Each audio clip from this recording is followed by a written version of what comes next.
तो UP BJP के प्रदेश अध्यक्ष भूपेंद्र चौधरी ने खतौली विधानसभा सीट से बीजेपी उम्मीदवार राजकुमारी सैनी के पक्ष में चुनाव प्रचार किया। इस दौरान उन्होंने जनप्रतिनिधियों के साथ बैठक की और बूथ सम्मेलन को संबोधित किया। उन्होंने मंच से अखिलेश यादव पर निशाना साधते हुए कहा है कि सफाई कहते थे कि राष्ट्रीय अध्यक्ष ही उपचुनाव में प्रचार नहीं करते, लेकिन मैनपुरी में हार देखकर पूरा कुनबा घर घर घूम रहा है।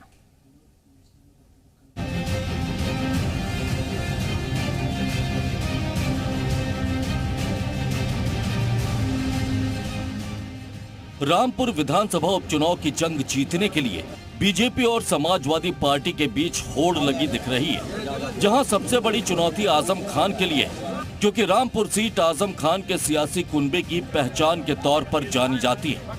ऐसे में रामपुर के रण को जीतना आजम खान के लिए सिर्फ साख का सवाल नहीं है, बल्कि सियासी विरासत को बचाए रखने के लिए भी सबसे अहम है।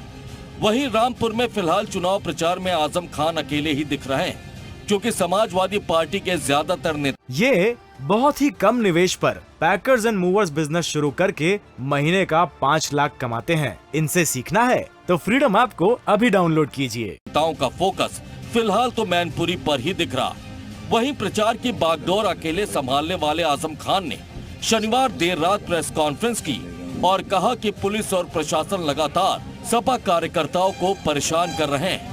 उनकी पत्नी को घर से ना निकलने की वार्निंग दी जा रही है। आजम खान ने कहा कि जिस तरह के हालात दिख रहे हैं, उसके बाद जब भी अखिलेश प्रचार के लिए रामपुर आएंगे तो वो उनसे कहेंगे कि अखिलेश चुनाव आयोग से आग्रह करें कि बीजेपी उम्मीदवार को बिना चुनाव के ही जीता हुआ घोषित कर दिया जाए।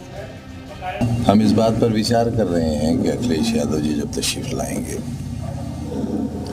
तो हम ये आग्रह करेंगे उनसे कि वो इलेक्शन कमीशन से ये निवेदन करें कि भारतीय जनता पार्टी के कैंडिडेट को जीता हुआ घोषित कर दिया जाए। चुनाव की क्या जरूरत है। आजम खान के हमला बोलने से पहले उनके बेटे अब्दुल्ला आजम ने भी ऐसा ही आरोप लगाया था। पार्टी छोड़ने वाले नेताओं को लेकर अब्दुल्ला आजम ने कहा था कि उनके पास ऐसी वॉशिंग मशीन नहीं है जिससे लोगों के दाग धुल जाए। साथ ही पुलिस प्रशासन पर आरोप मढ़ा था कि सपा कार्यकर्ताओं पर जबरन बीजेपी में शामिल होने का दबाव बनाया जा रहा है। देखो भाई, जाना मैं किसी को नहीं कह सकता कौन गया कौन नहीं गया। बहुत से लोगों की मजबूरियां हैं, बहुत से लोगों की परेशानियां हैं, कारोबार है, मुकदमे हैं। हमारे पास वो वॉशिंग मशीन नहीं है जिससे लोगों के दाग धुल सके। भाजपा के पास है, वो अपनी वॉशिंग मशीन का इस्तेमाल कर रहा है। एक ओर आजम खान और उनका परिवार बीजेपी सरकार पर बड़े आरोप लगा रहे हैं, तो दूसरी ओर बीजेपी नेता आजम के आरोपों को बेबुनियाद बता रहे। रामपुर पहुंचे राज्य मंत्री दानिश आजाद अंसारी ने आजम खान के आरोपों को खारिज किया और कहा है कि आजम खान ने रामपुर की जनता के वोट से सिर्फ अपना राजनीतिक एजेंडा पूरा किया। ऐसे में अब जनता ने आजम खान से दूरी बना ली है और यही बात आजम खान को चुभ रही है। रामपुर की आवाम ने जब उन्हें सत्ता में बैठाया, उन्हें वोट देके विधायक बनाया, तो इस उम्मीद से बनाया कि आजम खान जी यहाँ के तरक्की के लिए, आवाम के विकास के लिए कोई काम करेंगे। लेकिन आवाम को बड़ी निराशा हुई जब उन्होंने सत्ता में आने के बाद, कुर्सी मिलने के बाद आवाम से दूरी बना ली, केवल अपना राजनीतिक एजेंडा उसको पूरा किया। इस बात से यहाँ के आवाम में नाराजगी है।